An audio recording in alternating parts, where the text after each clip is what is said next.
এই মুহূর্তে বিদ্যুৎ এবং জ্বালানির পরিস্থিতিটা আপনারা সবাই জানেন।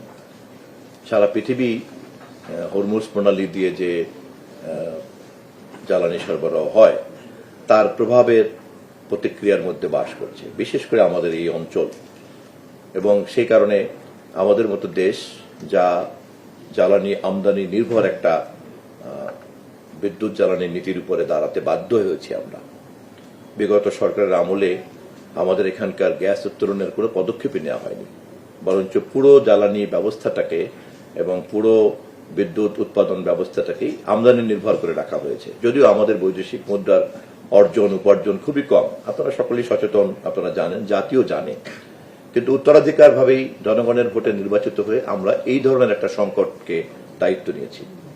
কিন্তু ইতিমধ্যেই আমাদের বিদ্যুৎ মন্ত্রী এবং প্রতিমন্ত্রী মহোদয় অত্যন্ত দক্ষতার সঙ্গে মাননীয় প্রধানমন্ত্রীর নির্দেশে এখনো পর্যন্ত কোন ধরনের কোন জ্বালানি মূল্য বৃদ্ধির সিদ্ধান্ত হয়নি।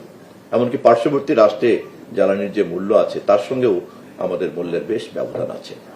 এবং আমাদের যে সংকটকে মাথায় রেখে, যুদ্ধ সংকটকে মাথায় রেখে যে পরিকল্পনা গ্রহণ করা হয়েছে, অর্থমন্ত্রীর নেতৃত্বে একটা মন্ত্রিপরিষদ কমিটি গঠন করা হয়েছে এবং তারা অত্যন্ত দক্ষতার সঙ্গেই এই সময়কার পরিস্থিতিকে একটা সুষ্ঠু ব্যবস্থাপনার মধ্যে এনেছেন। ফলে আমাদের এই মুহূর্তে কোনো সংকট নাই, আশা করি আমরা সংকটের মোকাবেলা করতে হবে না।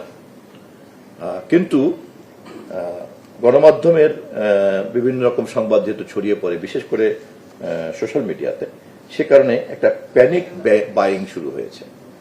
এই প্যানিক বাইংটার কারণে সরকারকে একটা চাপের মধ্যে থাকতে হয় এবং আমাদের দেশের রাজনীতি এবং সমাজ ব্যবস্থার মধ্যে যেহেতু একদল লোক এই ধরনের পরিস্থিতিকে পুঁজি করতে পারে বা পুঁজি করতে চায়, সে কারণে আমাদেরকে এই প্যানিক বাইং মনোজগতের বিরুদ্ধে আপনাদের মাধ্যমে একটা জনসচেতনতা তৈরি করার উদ্যোগ গ্রহণ করা উচিত বলে আমরা মনে করি। আপনারা যদি সহযোগিতা করেন সেক্ষেত্রে অপ্রয়োজনীয় এই আতঙ্কিত হয়ে ক্রয় করার যে একটা পরিস্থিতি, এখান থেকে আমরা রক্ষা পেতে পারি। আমাদের পরিকল্পনা অনুযায়ী যদি সবকিছু চলে তাহলে আমরা আশাবাদী যা কোনো সংকট আমাদেরকে স্পর্শ করতে পারবে না।